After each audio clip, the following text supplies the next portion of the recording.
Assalamualaikum warahmatullahi wabarakatuh. Salam sejahtera bagi kita semua.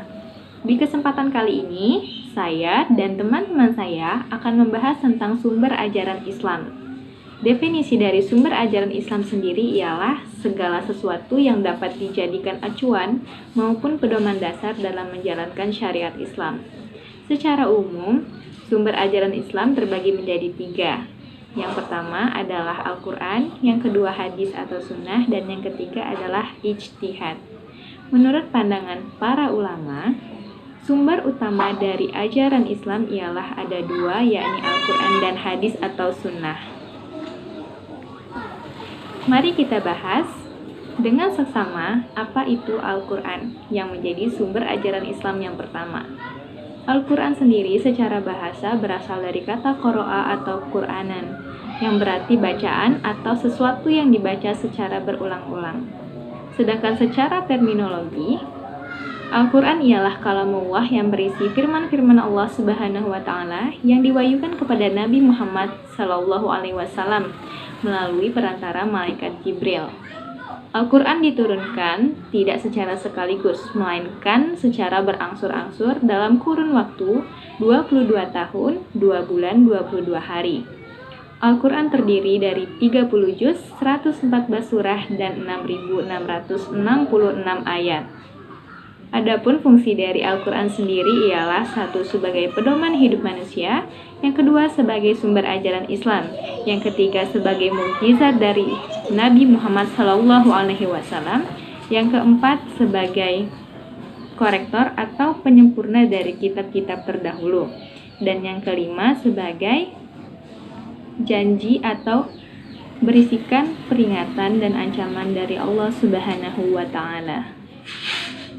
Lalu, adapun isi pokok atau kandungan dalam Al-Quran yang terdiri atas 1.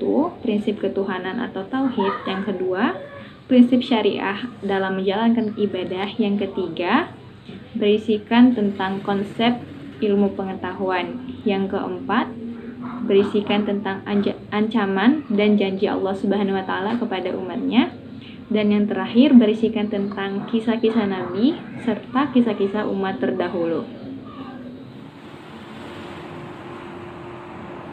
Yang kedua, hadis atau sunnah. Hadis atau sunnah merupakan sumber ajaran Islam yang kedua setelah Al-Quran. Sunnah merupakan kebiasaan Rasulullah, baik dari segi perkataan, perbuatan, ketetapan, dan persetujuan Rasulullah atas apa yang akan dilakukan oleh para sahabatnya.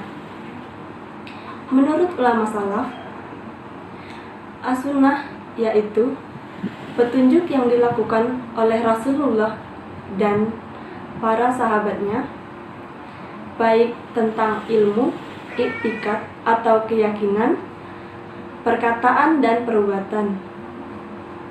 As-sunnah berfungsi untuk menjelaskan, menafsirkan isi ayat-ayat Al-Quran dan menguatkan isi ayat-ayat Al-Quran serta mengembangkan segala sesuatu yang samar-samar atau bahkan tidak ada ketetapannya di Al-Quran. Hadis atau sunnah dilihat dari segi bentuknya ada 4, yaitu qauliyah, perkataan Rasulullah, fi'liyah, perbuatan Rasulullah,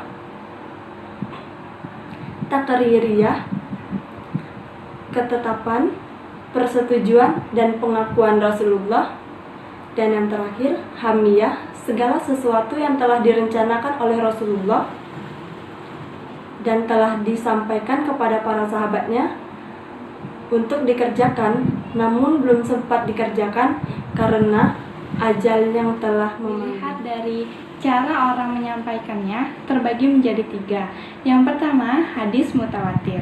Hadis mutawatir yaitu hadis yang diriwayatkan oleh orang banyak. Yang kedua, hadis masyhur. Hadis masyhur adalah hadis yang diriwayatkan oleh banyak orang, namun tidak sampai jumlahnya kepada derajat hadis mutawatir. Yang ketiga, hadis ahad. Hadis ahad adalah hadis yang diriwayatkan hanya satu orang saja, terbagi menjadi 4. Yang pertama, hadis sahih. Hadis sahih adalah hadis yang benar, sehat, tidak ada keraguan dan kecacatan di dalamnya. Yang kedua adalah hadis hasan. Hadis hasan adalah hadis yang baik dan memenuhi syarat seperti hadis sahih. Namun, ada perbedaan di kedobitannya. Hadis sahih kedobitannya lebih sempurna daripada hadis hasan. Yang ketiga, hadis dhaif. Hadis dhaif adalah hadis yang lemah. Yang keempat adalah hadis maudhu. Hadis maudhu adalah hadis yang palsu dan dibuat, yaitu menggunakan segala kemampuan untuk hukum syar'i dari Al-Quran dan hadis. Lihat dapat dilakukan jika ada masalah yang hukumnya tidak terdapat di dalam Al-Quran dan hadis. Maka dilakukan dengan akal pikiran, dengan tetap mengacu dan berdasar pada Al-Quran dan hadis. Macam-macam ijtihad ada 7. Pertama, ijma, yaitu kesepakatan para ulama atau mujtahid dalam menetapkan suatu hukum berdasarkan Al-Quran dan hadis dalam suatu perkara yang terjadi. Keputusan bersama yang dilakukan oleh para ulama dengan cara ijtihad untuk kemudian direnungkan dan disepakati. Hasil dari ijma adalah fatwa, yakni keputusan bersama para mujtahid yang berwenang untuk diikuti umatnya. 2. Qiyas, yaitu menggabungkan atau menyamakan. Artinya, menetapkan suatu hukum atau suatu perkara yang baru muncul, yang belum ada pada masa sebelumnya, namun memiliki kesamaan dalam sebab, manfaat, dan berbagai aspek dengan perkara terdahulu, sehingga dihukumi sama. Dalam Islam, ijma dan qiyas bersifat darurat, yakni bila memang terdapat hal-hal yang ternyata belum ditetapkan pada masa-masa sebelumnya. Selanjutnya yaitu istihsan. Istihsan yaitu tindakan meninggalkan satu hukum kepada hukum lainnya, disebabkan karena adanya suatu dalil syar'ah yang mengharuskan untuk meninggalkannya. Berbeda dengan Al-Quran, hadis, ijma, dan qiyas, yang kedudukannya sudah disepakati oleh para ulama sebagai sumber hukum Islam. Istihsan ini sendiri adalah salah satu cara yang digunakan hanya oleh sebagian ulama. Selanjutnya, maslahah musalah, yakni kemaslahatan yang tidak disyariatkan oleh syar'i dalam wujud hukum, dalam rangka menciptakan kemaslahatan, di samping tidak terdapat dalil yang membenarkan atau menyalahkan. Selanjutnya, sudut zari'ah, yakni tindakan dalam memutuskan sesuatu yang mubah menjadi makruh atau haram demi kepentingan dan kemaslahatan umat.